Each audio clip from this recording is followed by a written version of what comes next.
اللہ کے پیارے رسول اکرم صلی اللہ علیہ وسلم نے اختیار کیا ہے۔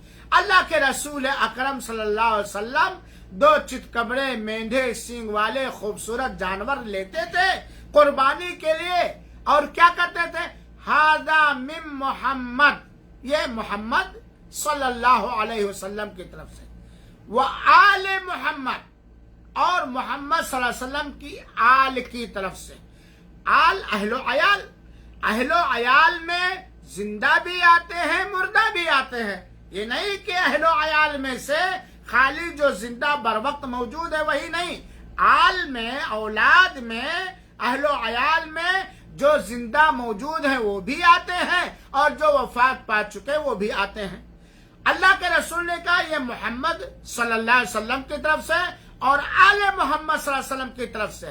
آل محمد میں بہت سارے لوگ وفات پا چکے تھے، آپ کی پیاری بیوی حضرت خدیجہ وفات پا چکی تھی، آپ کے 2 بیٹے وفات پا چکے تھے، آپ کے چچا حضرت حمزہ وفات پا چکے تھے، اور بہت سارے صحابہ اور صحابیات جو جن کا تعلق آپ کے آل سے تھا وہ وفات پا چکے تھے، وہ سب اس کے اندر داخل ہو گئے۔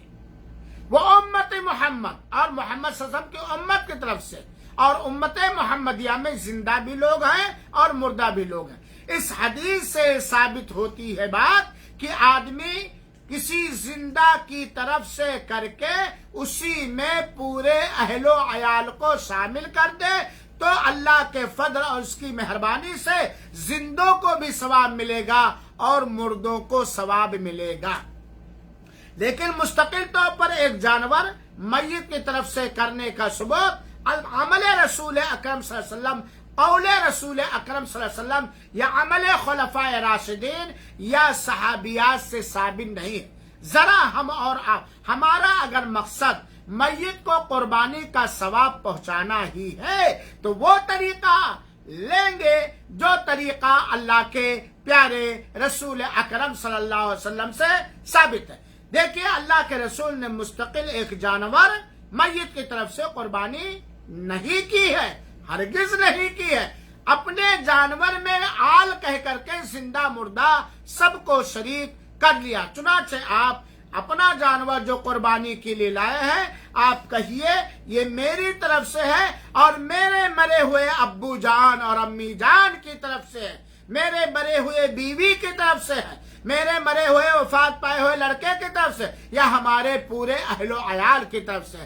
اس میں اجر و ثواب میں قربانی آپ کی طرف سے ہو رہی ہے، لیکن اجر و ثواب میں آپ کے مردے بھی شامل ہو جائیں گے، جیسا اللہ کے رسول۔ بہت سارے لوگ کہہ دیتے ہیں صدقہ کے طور پر میت کی طرف سے قربانی جائز ہے۔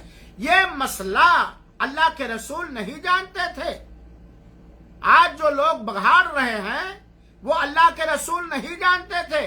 دیکھیں حضرت خدیجہ کا انتقال ہو چکا ہے، بقرعید کے موقع پر قربانی کے نام سے حضرت خدیجہ کی جانب سے ایک مستقل جانور اللہ کے رسول نے نہیں ذبح کیا، اپنے بیٹوں کی طرف سے اللہ کے رسول نے نہیں ذبح کیا، حضرت سید الشہداء کی طرف سے اللہ کے رسول نے نہیں ذبح کیا، یا آپ کے آل اولاد میں جو آپ کی زندگی میں آپ کی پیاری دلاریاں جو آج کی دلاریوں سے کہیں زیادہ افضل و بہتر ہے، اپنی دلاریوں کی طرف سے اللہ کے رسول نے نہیں کیا قربانی۔ اگر میت کی طرف سے مستقل ایک جانور کے قربانی کرنے کی گنجائش ہوتی تو کم سے کم اللہ کے رسول اکرم صلی اللہ علیہ وسلم بیان جواز کے لیے زندگی میں ایک ہی بار کر دیتے۔ اور کیا مشکل ہے جب آدمی اپنی طرف سے کر کے ثواب میں میتوں کو شامل کر سکتا ہے تو نائکانی گائے کی طرح دوسرے راستے اختیار کرنے کی کیا ضرورت ہے؟ چنانچہ نہ خلفائے راشدین سے ثابت ہے نہ صحابیات سے ثابت ہے کہ مستقل ایک جانور میت کی طرف سے آپ نے یا آپ کے صحابہ نے کی ہو۔ بہت سارے لوگ کہتے ہیں کہ حضرت علی رضی اللہ تعالی عنہ اللہ کے رسول اکرم صلی اللہ علیہ وسلم کی طرف سے ہر سال قربانی کرتے تھے۔ ٹھیک ہے، یہ ابو داؤد وغیرہ کی ایک روایت ہے۔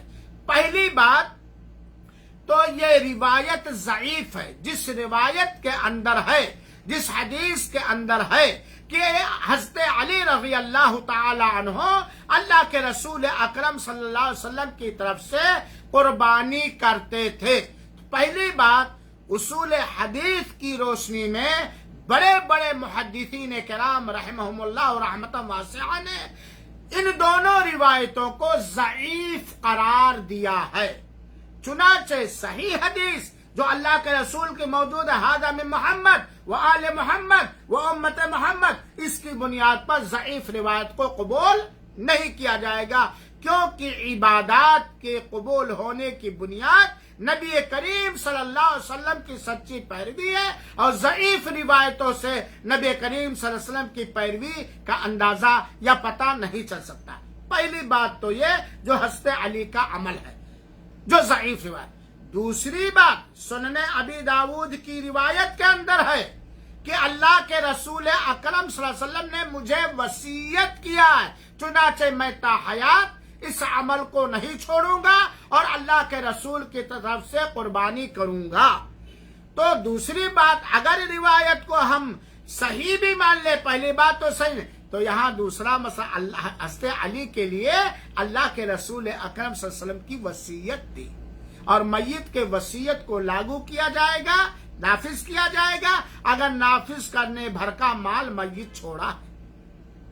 تو اگر آپ کے میتوں میں سے کسی نے آپ کو وصیت کی ہے کہ اے میرے بیٹے، اے میری بیٹی، اے میرے بہو، میری طرف سے ہر سال قربانی کرنا، اور قربانی کرنے کی جو لاگت ہے اتنا وہ مال بھی خاص کر کے گیا ہے، تب آپ اس کی وصیت لاگو کریں گے، ورنہ میت کسی ایسے عمل کی وصیت نہیں کر سکتا ہے جو اس کا مال نہ ہو بلکہ مال دوسرے کا ہو.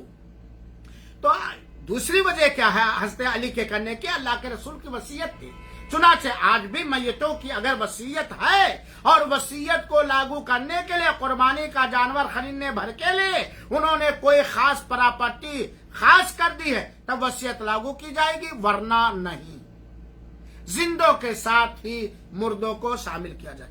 بہت سارے لوگ کہتے ہیں کہ صدقہ کے طور پر. میرے بھائیوں ساتھیوں، یہاں ایک باریک نقطہ سمجھنے اور سمجھانے کی کوشش کیجئے کہ قربانی مستقل ایک عبادت ہے جو خاص دنوں میں 10 ذی الحجہ، 11 ذی الحجہ، 12 ذی الحجہ، 13 ذی الحجہ کی شام ہی کے ساتھ ثابت جائز ہے.